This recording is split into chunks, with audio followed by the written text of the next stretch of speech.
بچه بودم مامانم یه حکایتی برای من تعریف کرد. گفت یه توپانی بوده میخواسته نماز خوندن یاد بگیره مسلمون شه.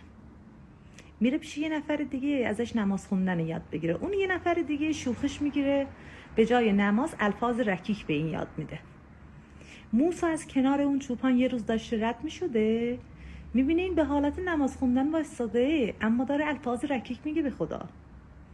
میاد بهش نماز خوندن درست یاد میده، میگه آقای توپان درست صحبت کن، اون زشته، اونو به تو غلط یاد دادن. توپان گیج میشه.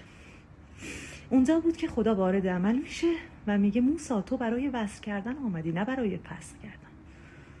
به تو چی که کی با من چجوری صحبت میکنه؟ گیجش کردی.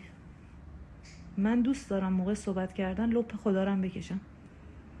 پیشانی از داغ گناهی سیاه شود بهتر ز داغ مهر نماز از سر ریا.